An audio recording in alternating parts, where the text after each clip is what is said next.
இப்போ 2005 2005 வந்து திராவிட முன்னேற்ற கழகம் 40 தொகுதி வந்து வெற்றி பெறும். அதுக்கப்புறம் இந்த 2023 தான் 40 தொகுதி வெற்றி பெற்றார். இந்த வெற்றி நீங்க எப்படி சார் பாக்குறீங்க? இல்ல இது பெரிய வெற்றியில இல்ல. வாக்கு சதவீதம் அவங்க பெருசா ஒண்ணும் வாங்கல. அவங்களுடைய வாக்கு சதவீதம் குறைஞ்சிருக்கு. பொதுவா வந்து திராவிட கட்சிகள் இந்த மண்ணில் ஆட்சியை அமைக்கிறது நம்ம வரவேற்கிறோம். திமுகவுக்கு அதிமுகவுக்கு மற்ற பாசிச கட்சிகள் வரக்கூடாதுன்னு நம்ம நிலைப்பாடு.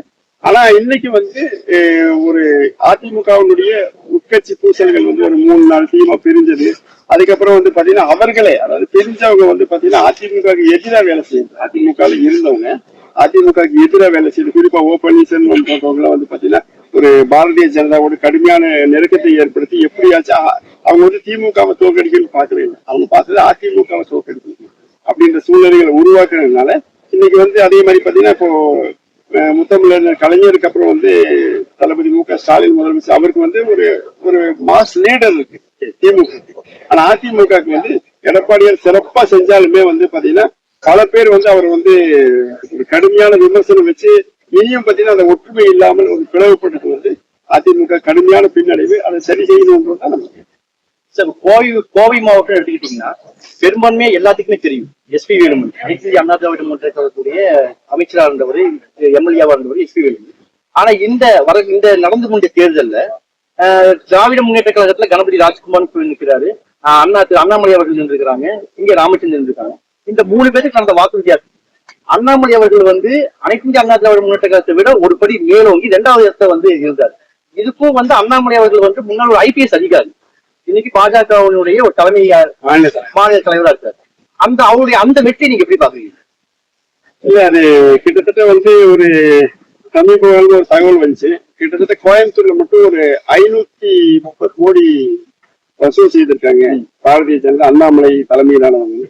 அந்த 530 கோடி செலவு பண்ணவருடைய ஒரு பிரதிபலி பலன் தான் அவங்களுக்கு வந்து 2வது இடம் கிடைச்சிருக்கு.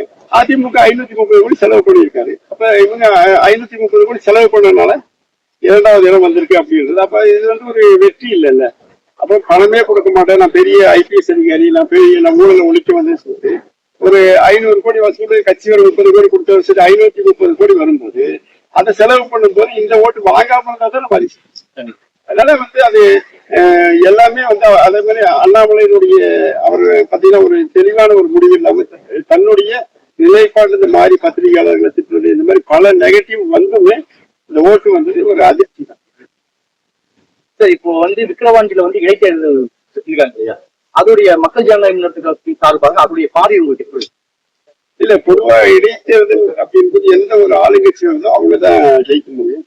அப்புறம் கடந்த ஈரோடு இடைத்தேர்தலில் வந்து பாத்தீங்கன்னா திமுக தான் ஜெயிச்சது.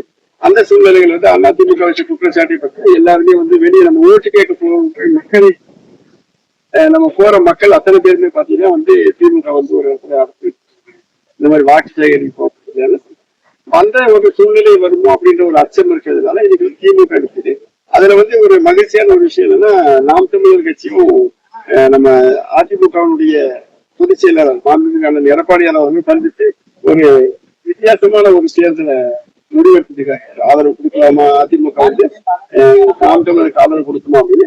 அப்ப ஒட்டுமொத்தமா இந்த மன்னனுடைய ஒரு விக்கிரவாண்டியில இந்த தமிழக மன்னனுடைய ஒரு செயலை எப்படி வச்சிருக்காருன்னா, பாரதிய ஜனதாவுக்கு எதிராக பாமக தோற்கடிக்கணும், பாரதிய ஜனதா கூட்டணியை தோற்கடிக்கணும். அது வந்து ஒரு ஆரோக்கியமான விஷயம் நினைக்கிறேன்.